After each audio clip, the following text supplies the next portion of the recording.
बिस्मिल्लाहिर्रहमानिर्रहीम। अस्सलाम वालेकुम। क्या सरकारी अफसरान को दिए गए तोहफे रिश्वत की तहरीक में आते हैं?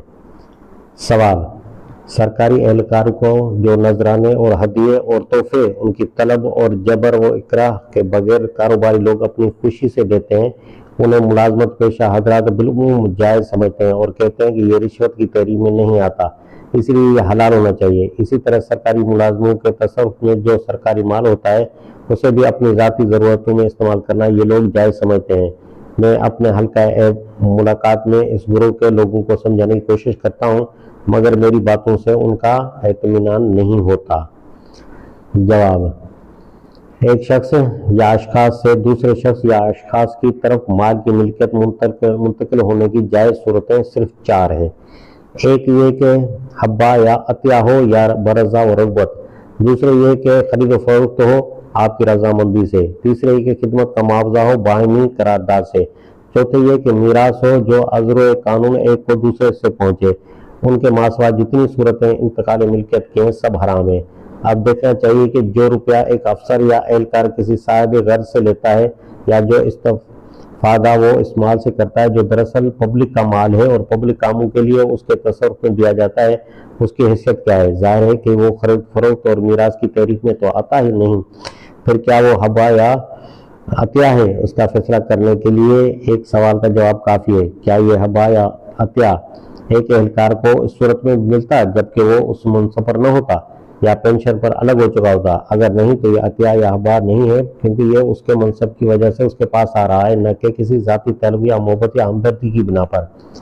अब क्या ये इन खिदमात का मुआवजा है जो एक एहलकार अपने मनसब के सिलसिले में अंजाम देता है? जाहिर है कि ये दरअसल मुआवजा भी नहीं है। मुआवजा तो सिर्फ वो तनख्वाह और अलाउंस हैं जो मुलाजिम होने की हैसियत से आदमी को मिलते हैं।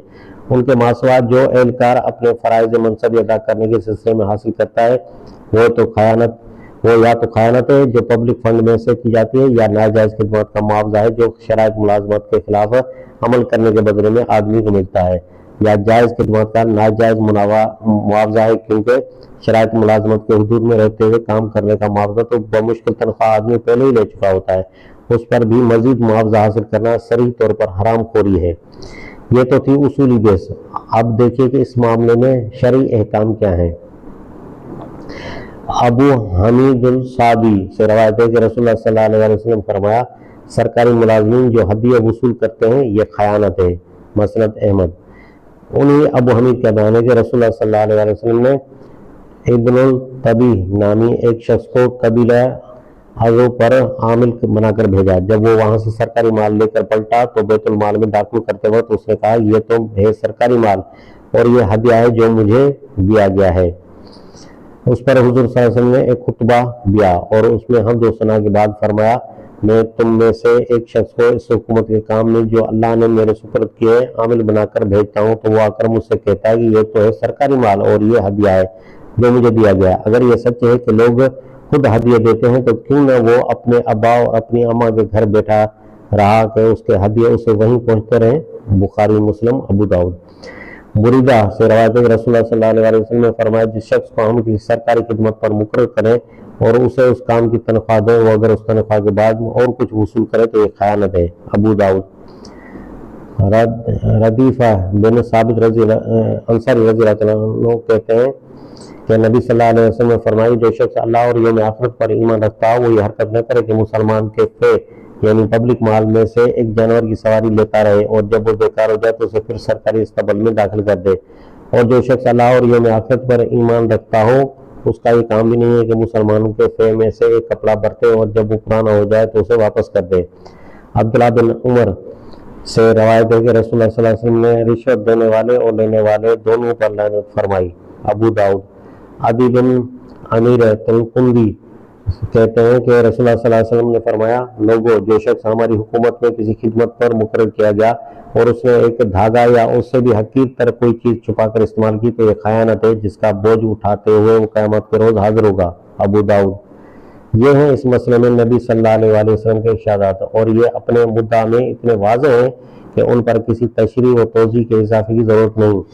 जो लोग अपनी हराम खोरी के लिए तरह तरह के हीले और बहाने पेश करते हैं और उसे अपनी ज़बानी चालबाजियों के जरिए से हलाल बनाने की कोशिश करते हैं, آپ ان سے کہیے کہ اگر حرام کھاتے ہو تو کم از کم اسے حرام تو سمجھو، شاید کبھی اللہ اس سے بچنے کی توفیق دے دے، لیکن اگر حرام کو حلال بنا کر کھایا تو تمہارے ضمیر مردہ ہو جائیں گے، پھر کبھی حرام سے بچنے کی خواہش دل میں پیدا ہی نہ ہو سکے گی، اور جب خدا کے ہاں حساب دینے کھڑے ہوگے تو تم کو معلوم ہو جائے گا کہ حقیقت تمہارے بدلنے سے نہیں بدل سکتی، حرام حرام ہی ہے، خواہ تم اسے حلال بنا کی کتنی ہی کوشش کرو۔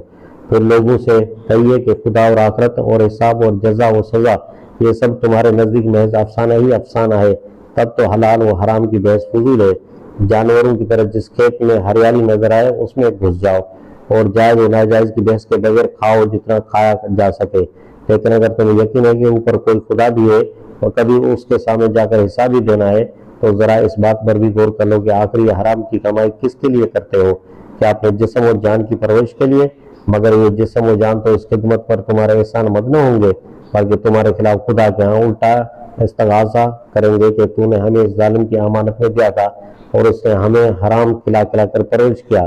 پھر کیا بیوی بچوں کے لیے کرتے ہو؟ مگر یہ بھی قیامت کے روز تمہارے دشمن ہوں گے اور تم پر الٹا الزام رکھیں گے کہ یہ ظالم خود بھی بگڑا اور ہمیں بھی بگاڑ دیا۔ پھر آخری عذاب الہی کے خطرے میں اپنے آپ کو کس لیے ڈال رہے ہو؟